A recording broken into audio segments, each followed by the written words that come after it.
YouTubers and cinephiles, welcome back to another edition of Nerd with me, John Ricky here. Today's video is another continuation into the lead up to this new Predator movie, aka The Predator, with the third installment in the original Predator series, and kind of a soft reboot of the series with Predators, released in 2010, starring Oscar winner Adrian Brody as Royce and future Oscar winner Mahershala Ali, along with Alicia Braga and a few others that you noticed, but good character actors. I have to tell you, low-key, these three films in the Predator series, like, they're actually pretty good in terms of like how you progress the series, because they really have tried to do different things. Like, the first one was what it was, except the template. You got big brawny action, and then you get a horror story like halfway through, really twisted on its head. And then the second one,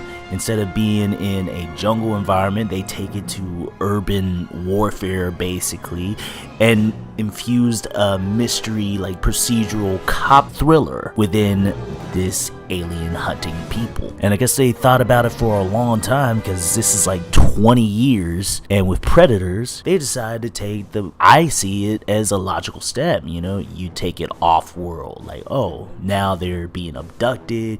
You can almost call this a explanation why you never see Arnold in this series again. But anyway, the twist in this story is the fact that now you have a whole bunch of strangers, all hardcore warriors that have been abducted, and they're just thrown on this planet like a game reserve, and the Predator, or in this case, up in the ante like it should. You have multiple Predators going after these guys. I mean, geez, it's like, man, they're dead. I mean, you're just like, wait, how are they going to do this? Because the first two, it was hard just to bring down one. So now they have a number of them. Like, get out of here. Plus, add more tension for the fact that all these people really do not know each other, and they do not trust each other. Unlike in the first one, where they were a team, they were a group, they worked together. But this one, it's just like, okay, you got infighters, and some of them are wild cards. You're just like, wait, what is this person doing here?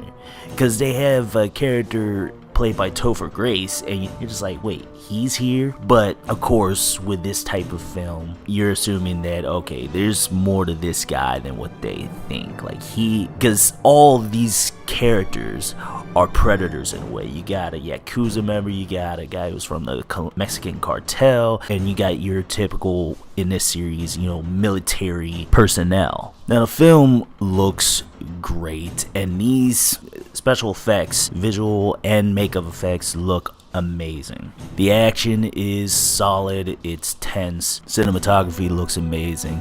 What's cool is there's a few callbacks to the originals, so just to let them know. It's like, okay, it feels like a sequel and kind of feels like it's rebooting the series, but there is a callback to the original film, particularly given to us by Alicia Braga's character. And you're like, oh, okay, we know exactly who she's talking about, so on and so forth. But there's also a lot of things in here where it kind of feels like it's leaning too much on the first film, because there's a lot of callbacks to it in situations that happen, and you're just like, oh, this is like an updated the original Predator, but not as powerful.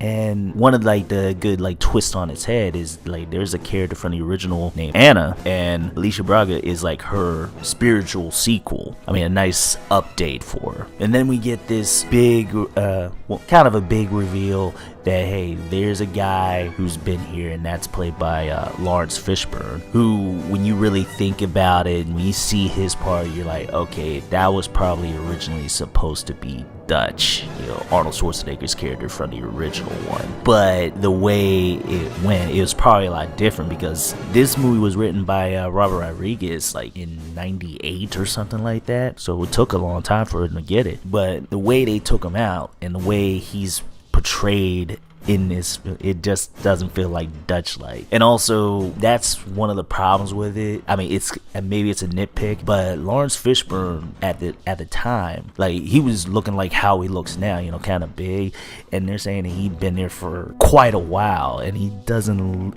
he looks like hasn't really been there for that long. But anyway, I mean, the action's good, it's tense, it's definitely not a level of the original one. You're just like, oh crap, like, this is crazy intense. But it also feels like we've been there, done that in this film. It's still a solid film, but it just echoes too much of the original film to like stand on its own. But a really good, you know, little twist on everything that happened before. And on that note, I give Predators. You're gonna need a bigger boat. Yeah, man, I enjoyed what I watched. I mean, it wasn't like the greatest. It kind of feels like you've been through the motions a little bit, but it is still a very entertaining time. Like, I suggest picking it up, you know, watching it on Netflix or so on and so forth. It's definitely worth your time.